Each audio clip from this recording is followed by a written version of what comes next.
பிள்ளைகளே, இயேசு வாழ்கிறார் ஜெப வீட்டில் வருகிற தீர்க்கதரிசன சத்த நிகழ்ச்சியை கேட்பது வந்திருக்கிறீங்களா? மகிழ்ச்சியா இருக்கிறீங்களா? நான் மகிழ்ச்சியாய் பேசிக்கொண்டிருக்கிறேன். இங்க மகிழ்ச்சியாய் கேட்கிறீங்களா? அந்த மகிழ்ச்சி நல்ல மருந்து. ஆமீன்.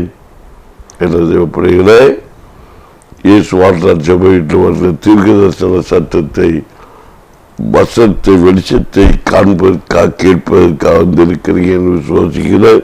கர்த்தர் உங்களை ஆசீர்வதிப்பதாக. தொடர்ந்து இந்த தேவை செய்திகளை நீங்கள் அனைவற்ற சொல்லுங்க. கல்யாண ஒரு சகோதரத்தை கண்டு கேட்டாங்க. எல்லா செய்திகளும் வித்தியாசமா வருது, நல்ல கிரைண்டா மியூசிக்கெல்லாம் போட்டு மகிமையா வருது. நீங்க மட்டும் ஏன் இப்படி பேசுறீங்க பாஸ்டர் அப்படின்னு கேட்டாங்க. எனக்கு ஒன்றும் சொல்ல தெரியல, ஆனா நான் ஆண்டவரோடு பேசுவேன். என்னுடைய வார்த்தை எப்படி இருக்குது எனக்கு தெரியாது. ஆண்டவர் கொடுத்த கிருபையுள்ள வார்த்தையை, வசனத்தை, சத்தியத்தை சொல்லி நான் பேசிக்கொண்டிருக்கிறேன். உண்மையாகவே நீங்க உற்சாகத்தை கேட்கிற மனப்பக்குவத்தை கற்று உங்களுக்கு கொடுத்து பார்க்கும்படிக்கு செய்து தெளிவாக அந்த ரகசியத்தை கற்றுக்கொள்ளும் கிருபை செய்வார் என்று சொல்லி தொடர்ந்து கேட்டுட்டு இருங்க. ஏசப்பா உங்களுக்கு பிரியமா அவங்க நடத்துவார் மக்களே என்று சொன்னேன். அது மட்டுமல்ல, இந்த நிகழ்ச்சியை பார்க்கிற உங்களுக்கு நன்றியை சொல்றேன். அந்த வார்த்தைக்கு நன்றி என்று சொல்லி நான் சொன்னேன். அதே போல கண்டால் நீங்க மகிழ்ச்சியோடு இந்த வசனத்தை கேட்பீங்கன்னா, பொறுமையோடு, சிலப்போ சத்தம் கம்மியா இருக்கும், ஸ்டைல ஒன்று இல்லாமல் இருக்கும், மியூசிக் பேக்ரவுண்ட் இல்லாமல் இருக்கும், இல்லை அவன் சுருக்கமாக காமெடி கடியடியோடு பேச வச்சு அப்படியே பேசுவேன். அது எந்த முறையில் பேச வைக்கிறாரோ பேசும்படி கற்றுக்கிறீர்களாக. ஏன்னா வசனம் அவருடையது, வார்த்தை அவருடையது, எல்லாமே அவருடையது, அந்த நாவு அவருடையது. ஆமா, இது உடன்படிக்கப்பட்டது. கையும் முட்டு விரல் எல்லாம் உடன்படிக்கப்பட்டது. முன்னாடி எல்லாம் நான் சின்ன வயசுல இருக்கும்போது நான் பாரம்பரிய சபையில இருக்கும்போது பிபிஎஸ் அண்ணாச்சி பேர் என்னை பாட்டு சொல்லி கொடுப்பாங்க. எனக்கு தலையும் தோளும் முட்டும் விரலும் வயிறு எல்லாம் இயேசுக்கே, எல்லாம் இயேசுக்கு பாட்டு பாடி நடனாடி சொல்லி கொடுப்பாங்க. நானும் விதமாக சொல்லி கொடுத்து நடத்துகிற இடமும் உண்டு. இவ்விதமாய் நடத்தினாலும் அப்போ இது எல்லாமே நமக்கு உடன்படிக்கப்பட்டிருக்கிறது.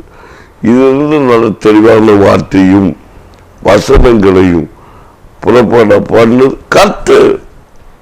அவன் அழிவு உள்ளதாய் வைக்கப்பட்டால் அழிவில்லாத கர்த்தர் எழுப்புவா. இது அழிவுள்ள மேனியா, அழிவில்லாத மேனியா வச்ச விதைக்கு தக்க பிரதிபலனை கர்த்தர் கொடுப்பார். இது விதைக்கிற காலம், அறுக்கிற காலம். ஆமேன். அப்போ நகைக்கிற காலம், ஆமேன் ஆமேன். நகைக்க ஒரு காலம் உണ്ടെങ്കിൽ துக்கப்போற ஒரு காலம் உண்டு, சிரிக்க ஒரு காலம் உണ്ടെങ്കിൽ நகைக்க ஒரு துக்கப்பட ஒரு காலம் உண்டு. ஆமேன். நீங்கள் கஷ்டப்பட ஒரு காலம் உണ്ടെങ്കിൽ மகிழ்ச்சியா இருக்க ஒரு காலம் உண்டு, கடன்பட ஒரு காலம் உണ്ടെങ്കിൽ இலவசமாய் கொடுக்க ஒரு காலம் உண்டு. என்ன கடனால ஜபிக்கும் போது கடத்தினால சிக்கப்பட்டவங்களோ குளிச்சு கருத்தை பேசினார்கள். சிலர் கடன்பட்டு துக்கமா இருக்கிறாங்க, மகிழ்ச்சி இறந்து போயிருக்காங்க. நான் உங்களுக்கு சொல்ற ஒரு ரகசியத்தை கேட்டுக்கிறேங்க. நாவினால் சொல்ற வார்த்தை, கடன்பட்டிருக்கிற சகோதரா, கடன்பட்டிருக்கிற சகோதரி, நீங்க ஜபிக்கும் போது ஆண்டவரே இந்த கடன் தீர்ந்தா நான் இலவசமா கொடுப்பேன். யாருக்கு கடன் கொடுக்க மாட்டேன். சும்மா இருக்க பார்த்து இப்பவே கஞ்சத்தனம் பிடிக்க கூடாது. ஆமீன். இலவசமா கொடுப்பேன்னு சொல்லுங்க. நான் எப்படி சம்பாதிச்சு இலவசமா கொடுக்க முடியும்? ஆமீன். இலவசமா கொடுக்கறதுக்குன்னு ஒரு ரகசியம் இருக்கு தெரியுமா? வசனம் சொல்லு. யாருக்கு கொடுக்கறது தெரியுமா? ஏழைக்கு கொடுக்கணும். இலவசம் ஏழைக்கு கொடுக்கணும். கர்த்தருக்கு கடன் கொடுக்கிறானா? ஆமே, நீ கடன் கொடுக்க கூடாது. ஆமே, பதில் அதுக்கு அர்த்தத்தை இன்னொரு வசனத்தை அவர் சொன்னார். நீ ஏழைக்கு விருந்து கொடுக்கணும், தாடை எல்லாம் அவங்க தான் பதில் செய்ய மாட்டான் அப்படிங்கிறோடு விருந்து கொடுனாரு. வசனத்துக்கு வெளிச்சம் உங்களுக்கு தெரியது கிடையாது. அதனாலதான் நான் உங்களுக்கு பேசிட்டு இருக்கிறேன். நாவின் அதிகாரத்தை கொண்டு நீதிபதிகள் 15:23 இந்த வாயு உங்களோட பேசுற விசுவாச வார்த்தை. நீ கடன்பட்டிருக்க சொல்லி நீ மகிழ்ச்சியை இழந்து நிற்கிற. நான் உனக்கு சொல்றது நல்லா கவனிச்சுக்கோங்க. மகிழ்ச்சியான வார்த்தையை கேட்க நான் இலவசமா கொடுப்பேன் நீ சொல்லிட எப்படி நான் கொடுக்க முடியும் நான் சிந்திச்சுட்டு இருக்கிறாங்க. ஆமீன். வசனத்துல நிறைய இயேசு நமக்கு போய்ச்சிருக்காரு. இந்த பாருங்க, ரோட்ல இருக்கிறவனுக்கு விருந்து கொடுக்கணும், தெருவில் இருக்கிறவனுக்கு விருந்து கொடுக்கணும், இலவசமாக கொடுக்கணும் அப்படின்னு சொல்ல காரணம் என்னன்னா இவங்க எல்லாம் திரும்பி நம்ம செய்ய மாட்டாங்க. அதான் இலவசமாக கொடுக்கணும். ஆமே, நம்ம இதுக்குள்ள அன்னதானம் ரோட்ல இருக்கிறதுக்கெல்லாம் வாரி அன்னதானம் செய்த உடனே ஆண்டோருக்கு பிரிய நினைக்காதீங்க. தவறான கருத்து. அது கொடுக்கணும். அகலம் இல்லாதவனுக்கு அகலம் கொடுக்கணும். அது நல்லதுதான், தவறுன்னு சொல்ல வரல. இதே கருத்தை கையாண்டு விட்டு மற்ற காரியத்தை விட்டுறாருன்னு சொல்றாரு. அப்ப என்னன்னா தருத்திர யாரு அவனை பார்த்து அறிஞ்சு பிச்சை கொடுன்னு சொல்லியிருக்கு. தருத்திர யாரு வாங்கிட்டு தர வாய்ப்பு இல்லாதவன். இன்னைக்கு நம்ம என்ன செய்யணும்? கடன் கொடுக்கிறோம், இலவசமா கொடுக்கிறோம். அவன் தருவாய் நூற்றுனா ஒரு மாதத்தை கொடுப்போம், காப்பு கொடுக்கிறோம். அவன் தருவாய் நூற்றுனா கொடுக்கிறோம். ஆனா ஆண்டவர் என்ன சொல்றாருன்னா அவன் தரமாட்டேன்னா தரமாட்டான். நம்ம கடன் கொடுத்தாலும் அவன் திரும்பி தரமாட்டான்னு சொன்னா அவனுக்கு கொடு அப்படிங்கிறது. இவன் நமக்கு ஒரு உதவியை செஞ்சவன் திரும்ப செய்ய மாட்டேன்னு சொல்லி கதை இலவசமா கொடுக்கிறாரு. இலவசம் என்ன கொடுக்கறது கிடைக்கும். அவன் கடன் கேட்டா நீ எப்படி தருவேன்னு கேட்டு சொல்ல கொடுப்பான். அவன் கொடுக்காத, கேட்டு கொடுக்காத. நீ தந்தாலும் சரி தராட்டியும் சரி என்கிட்ட இருக்க உனக்கு செய்யும். கிணறு பிள்ளைகளை இதுதான் அந்த வார்த்தையுடைய சத்தியம். வாய் அதுதான் அந்த வசனத்தோட சத்தியத்துடைய வார்த்தைகளை செய்ய பார்த்தீங்களா? அப்போ நீதிமொழிகள் 15:23 மனுஷனுக்கு தன் வாய் மொழியினால் மகிழ்ச்சி உண்டாகும், ஏற்ற காலத்தை சொன்ன வார்த்தை எவ்வளவு நல்லது. அப்ப நீ மகிழ்ச்சியா இருக்கணும்னா கஷ்டமான நேரங்கள் அப்படி மகிழ்ச்சியான வார்த்தைகள் பகிர்ந்தது. நான் இப்ப இங்கெல்லாம் வேதத்தோட ரகசியங்கள் சத்தியங்கள் வசனம் சொல்லுது. வேதத்தை தியானித்து பேசுங்கள். இன்னைக்கு சுவிசேஷம் அறிவிக்கப்படுகிறது. வசனத்தை அறியாத ஜனங்களுக்கு சுவிசேஷம் வேத வசனம், அறிந்தவர்களுக்கு வேதத்தில் வளர்ந்திருக்கிற சத்தியம் சுவிசேஷம். இன்னொரு பக்கத்தில் சுவிசேஷம் சாட்சி என்பது ஒரு சுவிசேஷம். நம்முடைய அனுபவ சாட்சி சொல்லுவோம், அது ஒரு சுவிசேஷம். இப்படி 3 விதமான சுவிசேஷ அறிவிப்புகள் சேர்ந்ததான் வேத வெளிச்ச நடத்துதல், தீர்க்கதரிசனம். ஆமேன். இதான் தேவனுடைய வாயுடைய ரகசியம், மகிழ்ச்சியாய் வெளிப்படுத்தும் ஒரு ரகசியம் என்று இந்த வேதம் சொல்லு. அடுத்து ஏதாவது மகிழ்ச்சி வேதவசனம் சொல்லு. அடுத்த ஒரு வருஷத்தை கூட வாசித்து இன்னைக்கு நமக்கு ஜெபிக்க போமா? நல்லா கவனிங்க. சங்கீதக்காரன் சங்கீதம் 100 வருடம் வாசிங்க. அழகா சதத்தில் போய் நிற்கணும். சச்சின் டெண்டுல்கருக்கு சதத்தில் மகிழ்ச்சி வருது. 99 வருஷம் ரன் அடிச்சுக்கிட்டு ஒரு சதத்துக்குள்ள போச்செல்லாம் இந்த மகிழ்ச்சி வெளிப்படுத்து மகிழ்ச்சி பொங்கி நிற்கும். மரியாதை பொங்கி நிற்கும். அவாடு பொட்டு பொட்டு பொட்டு நுனிச்சாருக்கு நுனிச்சோட மனுஷன் வந்த மாதிரி உள்ள சூழ்நிலை மகிழ்ச்சி பொங்குது. அந்த 100 2வது பறிச்சு பாரு. மகிழ்ச்சியோட கர்த்தருக்கு ஆராதனை செய்து ஆனந்த சத்தத்தோடு அவர் சந்நிதி முன் வாருங்கள். அப்ப ஆராதனை ஒரு மனுஷன் மகிழ்ச்சியை கொண்டு வருதான். இது நம்ம வீட்டில் சொல்லுவோம் பார்த்தீங்களா? நான் நேரப்பதான் இந்த வார்த்தையை சொன்னேன். எனக்கு பொங்குது. நீங்க சொன்ன மாதிரி சச்சின் 100 அடிச்சுட்டா பொங்கி கலையில எல்லாரும் இவங்க கிரிக்கெட்டை மட்டும் சொல்லிட்டு இருக்காது அப்படின்னு பார்க்குறீங்களா? ஓஹோ, இவன் பழைய கிரிக்கெட் மாஸ்டரும் கிரிக்கெட் பார்ப்பாரு அப்படின்னு. கண்டிப்பாக உண்மைதான். நானும் எல்லாத்தையும் கற்றுக்கிட்டு தான் இங்கிட்டு வந்துருக்கேன். எல்லாத்தையும் கற்று எல்லாம் அனுபவிச்சு மாய் மேலே பார்த்தேன், பூமியை பார்த்தேன். எல்லாம் மாயே எல்லாம் அசைவாடும் அசை எல்லாம் மாய. ஆனா கர்த்தருடைய வார்த்தை மகிழ்ச்சி. ஆமென். அப்ப சங்கீதம் 102 மகிழ்ச்சியான கர்த்தருக்கு ஆராதனை செய்து ஆனந்த சத்தத்தோடு அவர் சந்நிதியிலே வாருங்கள் கேளுங்கள். எங்க வீட்டுக்குள்ள அபராதிருங்கள். ஆண்டவரை போய் சமையல் தேடணுமா? அங்கதான் ஆண்டவர் இருக்காரா? ஆண்டவர் எங்கே இருக்கார்? எங்க இதயத்துக்குள்ள இருக்கான்னு சொல்லி எங்க இதயத்துக்குள்ள இருக்கார். ஆனா இங்க சங்கிருக்காருன்னு சொல்றான். ஆலயத்துக்கு வாங்க, கூடியாராதீங்க. துதித்து கொண்டே இருப்போம். நீ சொல்ற ஜபிப்போம். எங்க வீட்டுக்குள்ள ஜபித்து கொண்டே இருப்போம். ஜபிக்கிறத விட துதிக்கிறதா மேலானது. துதிபலி சொத்துல பாவுக்கு துதி காரமும் மகிமையும் என்ன பாவுக்கு சொத்துல பாவுக்கு துதி காடும் மகிமையும் என்ன பாவிற்கு சுகத்தந்தீரே நன்றி ஐயா பலம் தந்தீரே நன்றி ஐயா. அப்ப எப்படி பாடணும்?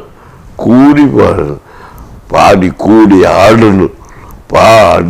கூடி ஆடி நாங்க ஆட மாட்டோம். ஆட மாட்டோம், பாட மாட்டோம். நாங்க ஆசைய மாட்டோம், கொடுக்க மாட்டோம். ஆவியில சொல்ல மாட்டோம். என்ன ஆவி? இது பரிசுத்தாவின் அபிஷேகம். தாவீத போல நடனமாடி அப்பாவை சோத்தரிப்பேன். தாவீது ஆடலாம். அவர்கிட்ட இந்த ஆவி அபிஷேக நதியோட மகிழ்ச்சி உடன்படிக்கை பட்டிக்கு ஆடினாங்க. டக்குன அரசு ஆடுறாம்யா. பிரபு ஆடுறாம்யா. மீகா பிரபுக்க மகா மினிகா பிளாக்காச்சி வேற ஒரு அரசெல்லாம் ஆடுறாங்க. அவங்க ஆடுறதுன்னா மகிழ்ச்சி. கிறிஸ்துக்குள் இருந்த மகிழ்ச்சியா இருக்கும். ஆடித்தான் இருப்பான், பாடிட்டேன். நல்ல மகிழ்ச்சி நல்லமா இருந்து. ஆமீன். எப்போ போச்சா துக்கம் வரும்போது மகிழ்ச்சியா இருக்கணும். சந்தோஷமா இருக்கப்போ உங்க மகிழ்ச்சியை கட்டுப்படுத்திக்கோ. ஆமீன். நானே சந்தோஷமா இருக்கப்போ பார்க்கணும். யாரையும் கண்டுக்காடாது. அமர்க்கணும். துக்கம் வரும்போது எல்லாம் மக்களே துக்கப்படும்போது எல்லாரும் கைவிட்டு போகும்போது ஆடுவோம், பாடுவோம், கொண்டாடுவோம். அப்பா சமூகத்தில் ஆடி பாடி கொண்டாடு. நடனமாடி சொத்தடிப்பேன். நான் உண்மை துதிப்பேன். சொத்துல பள்ளி அப்பாவுக்கு ஆமென். நன்றி நன்றி நன்றி சொல்லாமல் இருக்க முடியாது. அப்ப ஆராதனை இந்த பாடல பாடுறா இதுக்கு ஆராதனை. இங்க என்ன சொல்லுது என்ன சொல்லுது என்ன சொல்லுது என்ன சொல்லு சொல்லு சொல்லு சொல்லு சொல்லு. சங்கீதம் 100 மகிழ்ச்சியோட கர்த்தருக்கு ஆராதனை செய்து ஆராதனை சத்தத்தோடு அவர் சந்ததி முன் வாருங்கள். வாருங்க, கூடி வாருங்க. கூடி வந்து ஆமென் உபாசத்தோடும் கடியோடும் ஆமென் சந்தோஷத்தோடும் விசுவாசத்தோடும் மனமகிழ்ச்சியோடும் தேவனை ஆராதித்து துதித்து ஆடுவேன். ஆமென். ஆனந்த சத்தத்தோடு இன்னும் சத்தத்தை உயர்த்தணும். தேசகாரனாலே உன்னோட சத்த போட்டு தகர்ப்பான் அப்படிதான் சொல்லுவாங்க. அதான் வசனத்தை அறிஞ்ச சொல்ல மாட்டாங்க. சத்தத்தில் அதிகாரம் உண்டு. தேவனுடைய சத்தம் காதேஷ் வனாந்தரத்தை அதிக பண்ணும், பெண்மானை ஈன பண்ணும். ஆமென். தேவனுடைய சத்தம் ஆமென் கண்மறையை குதூகலப்ப கொண்டாட வைக்கும், சொல்ல வைக்கும். தேவனுடைய சத்தத்துக்கு அதிகாரம். ஆமென். வாயின் வார்த்தையில் அதிகாரம். அவன் வார்த்தையில் அதிகாரம் வச்சாரு. யார்கிட்ட? மோசைட்ட பேசுனாரு. வாயில பேசுறாரு. கோலத்தை அடிச்சா அங்கதான் அவன் பண்ண ஒரே தப்பு. கடலுக்குள்ள போகாத காரணமே மோசையா தான். நம்ம வாயில அதிகாரம் இருக்க, மகிழ்ச்சி இருக்கணும். நீதிமான நீதியை காத்துக்கொள்ளணும். காத்துக்கொண்டா மகிழ்ச்சி பெருகும். ஆமே உனக்கு எட்டு சொல்லுவேன்னு சொன்னா உனக்கு உண்டாகும். கட்டளையிட்ட தேசத்தை உனக்கு கொடுப்பேன்னா அது கொடுப்பாரு. ஆமேன். அல்லேலூயா அல்லேலூயா. அப்ப தொடர்ந்து இந்த 2 வசனத்திலிருந்தும் நம்ம என்ன செய்ய போறோம்? அந்த நாளைக்கு தியானிக்க போறோம். இன்றைக்கு நான் உங்களுக்கு ஜபித்து முடிக்க போகிறேன். 5 நிமிடம் ஜபிக்கலான்னு நினைக்கிறேன். கர்த்தருடைய ஆவி உங்களுக்கு இருக்கிறது நான் அறிந்திருக்கிறேன்.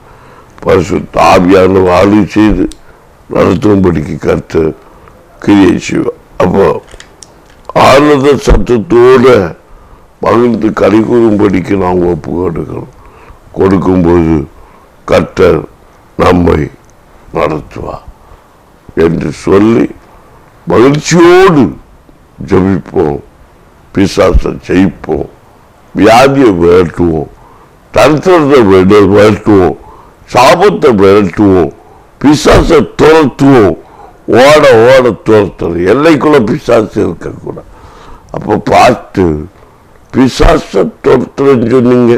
வியாதி எங்க ஓடும்? வியாதி தான் பிசாசு. பிசாசு தான் வியாதி. உன் மகிழ்ச்சியை தடை பண்றது என்னது? பிசாசு.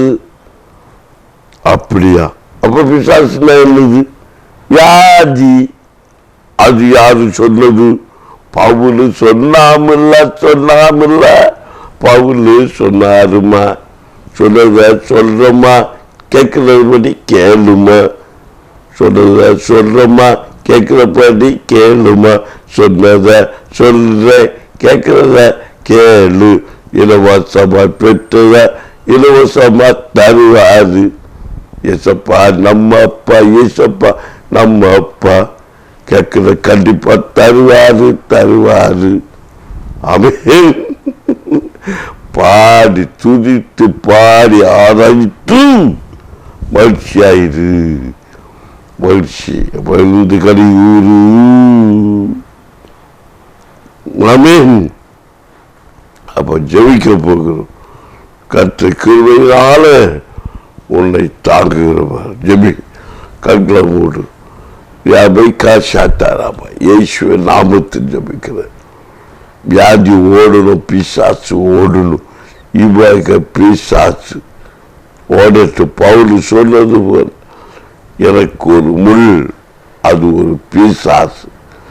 இந்த வியாதிங்கிறது ஒரு பிசாசு, என்னை விட்டு ஓடி போகணும் என்று சொல்லி பவுல் விடப்பம் பண்ண ஊர் கேட்காம இருந்துச்சு. ஏன்? என்னை உயர்த்தாதபடி கொடுக்கப்பட்ட முள் என்று சொன்னது ஒடி இல்லாதபடிக்கு ஆண்டவரே இந்த வியாதி சுகத்தை கொடுத்து இல்லை தாக்கக்கூடிய பலத்தை கொடுத்து எங்க பிள்ளைகளை மகிழ்ச்சியாக இருக்கும்படி கிருபை தார், எங்களுக்கு மகிழ்ச்சியாக இருக்கக்கூடிய கிருபை தாரும் என்று சொல்லிக்கிறார். அப்போ அடக்கட்டும், விடுதலை கொடுக்கட்டும், விடுதலை பெற்றுக்கொள்வார்களாக. இயேசு நாமத்தில் கட்டளை கொடுக்கிறேன். என்னோடு ஜெபித்துக் கொண்டிருக்கிற பிள்ளைகள், என்னோடு துதித்து கொண்டிருக்கிற பிள்ளைகள், என்னோடு இந்த வார்த்தைகளை கேட்டு அறிதலும் தேவ வசனத்தை கை கொண்டு இருக்கிற பிள்ளைகளுக்கு இப்போது அற்புதம் நடப்பார்கள். வயதாகிவிட்டது என்று சொல்லி கலக்கிற பிள்ளைகள், வியாதி பற்றி விட்டேன், இனி எழுப்பி ஜொலிக்க முடியாது என்று சொல்லிக் கொண்டிருக்கிற பிள்ளைகளுக்கு காவியர்கள் பேசிக் கொண்டிருக்கிறார். இல்லை, ஒரு துக்கம் சந்தோஷமாய் மாறும். முதல் வயதில் காண்டாமிருகத்துக்கு மரணம் உண்டு. ஒரு காண்டாமிருகத்துக்கு மரணம் உனக்கு வைத்திருக்கும் போது, மாறுவதை உலகி உணவான் என்று சொல்லி இருக்கும் போது, முதல் வயது ஆகிவிட்டது என்று சோர்ந்து போவதேன்? உனக்கு உண்டு தாயே. காண்டாமிருகத்துக்கு மரணம் பெற்றிருக்கிறார்கள். நீங்கள் பெற்றிருக்கிறீர்கள், நீங்கள் பலனடைகிறீர்கள்.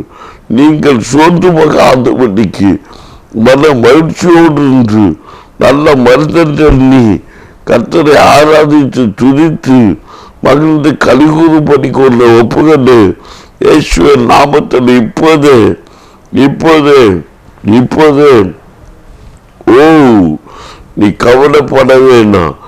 துதித்து என்ன பிரயோஜனம்? ஜெபித்து என்ன பிரயோஜனம்? விண்ணப்பம் பண்ணி என்ன பிரயோஜனம்? ஆண்டவர் இருக்கிறாரா? காமி என்று எண்ணிக்கொண்டு இருக்கிற தெய்வ பிள்ளை உண்மையிலேயே வாழ்கிறார். என்னை உன்னோடு வாழ்கிறார், உன் இதயத்துக்குள் வாழ்கிறார். நீ விண்ணப்பம் பண்ணும்போது கேட்காமல் இருக்கிற போது இருக்கிறாரோ? பயப்படாதே. ஒரு பிசாசு உள்ளே கரத்தில் எடுத்து வைத்து இருக்கிறான். யோபுங்கிற பக்தரை பார்த்தாயோ? அவன் சோதிக்கும்படிக்காக அவன் பிசாசு உள்ளே கரத்தில் எடுத்து வைத்து எல்லா நன்மைகளும் இழக்க வைத்து விட்டு பார்த்து கொண்டிருக்கிறார். எதுக்காக? உத்தமன் என்று விளங்கின பின்பு கர்த்தர் உனக்கு அற்புதத்தை செய்யும்படிக்காக இதோ காத்திருக்கிறார். ஜெபித்து கொண்டிரு. ஆண்டவருடைய வார்த்தை வசனங்கள் வெளிப்பாடா வந்து கொண்டிருக்கிறது, உன்னை தேடி வந்து கொண்டிருக்கிறது. பயப்படாத என் மகளே, பயப்படாத என் மகளே, கர்த்தர் உன்னோடு உண்டு, இயேசு உன்னோடு உண்டு.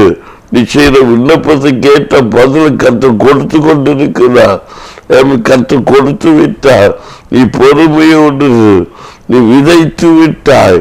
விதைக்கிற காலம் இது, நீ ஜபிக்கிற நேரம் இது. இப்போது ஜபம் பண்ணு. ஆமேன். ரியாலா வீக்கா துபாலா வீபாவ் விண்ணப்பம் பண்ணிக்கொண்டிரு. ஆண்டோடு துதித்து கொண்டிரு, ஆண்டோடு ஆராய்ச்சி கொண்டிரு.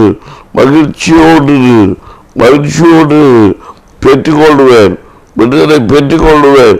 இந்த வியாதியை ஜெயிப்பேன், தர்த்தத்தை ஜெயிப்பேன், கடனை ஜெயிப்பேன், இலவசமாய் கொடுப்பேன் என்று சொல்லி கர்த்தரோடு பேசு. கர்த்தரோடு பேசு, அந்நிய பேச பேசு. துதி பண்ணி செலுத்து, அந்தி பண்ணி செலுத்து. கட்சிமாலாக்கு ஆமை பிராவதியாலா கோத்திமாலா பரிசுறு அவை யோகிக்கிற பக்தர் பரிசுறுத்துவது போல அறிதோட பரிசுத்தப்படுத்தி உபவாசித்து அவருடைய பாதத்தில் சோத்திர பண்ணி செலுத்து. மகிழ்ச்சியாய் இரு, மகிழ்ச்சியாய் இரு.